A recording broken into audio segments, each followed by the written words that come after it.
Camp Jansen and the Mystery of the Television Dog, Chapter 8. Before the man returned to his desk, Poochie jumped onto the windowsill. Then he jumped into Cam's arms. Cam took the green envelope out of Poochie's mouth. She was ready to open it when she saw the man sit at his desk and then reach down to pet Cloudy. Cam put the envelope in her pocket and waited. Would the man notice that the dogs had been switched? Good dog, good Poochie, the man said as he petted Cloudy.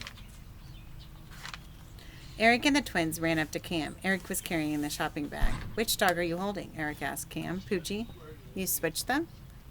Yes, Cam said, and he doesn't even know we have Poochie.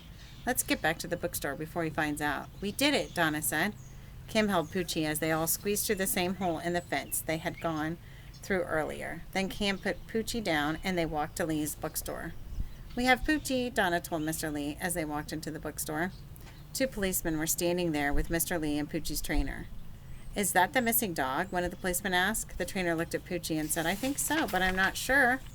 This is Poochie, Donna said. Just watch. Donna picked up Poochie and put him on the table. Now raise your right paw, she told the dog. Poochie raised his right paw. Now show us what a sad dog looks like. Poochie looked down at the table. His tail stopped wagging.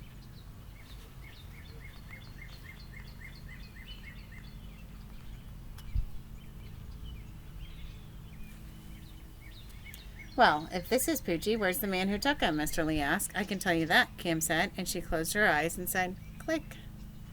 His address was painted on the post near his front door. It's 625 Dogwood Lane. Cam, Eric, and the twins waited in the bookstore while the police went to pick up the man. When the police came back, the bald man was with them.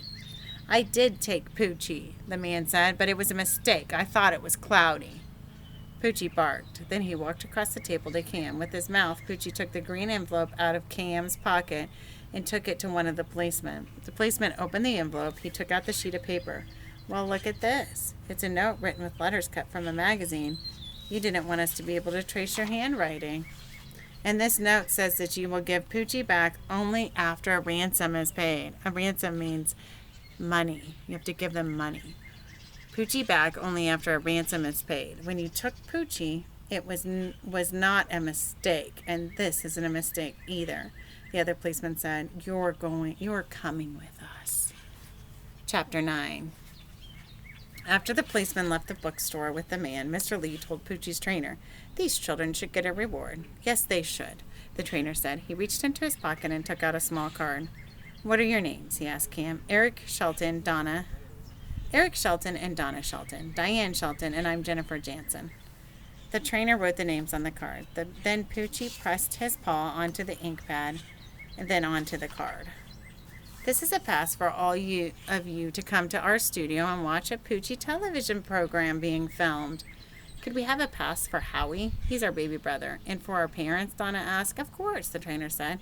And he added the names to the pass. I'll also have 4 Poochie battery-operated toy dogs and 4 Poochie memory games sent here. If you come back in a few days, you can pick them up from Mr. Lee. Oh, good, Cam said. I love memory games. Then Eric took the Poochie story out of the shopping bag. And could the real Poochie sign our book, he asked.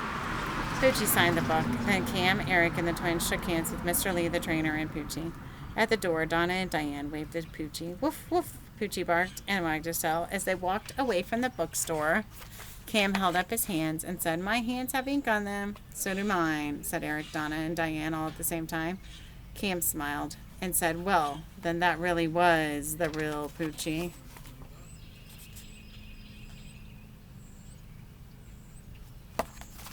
The end.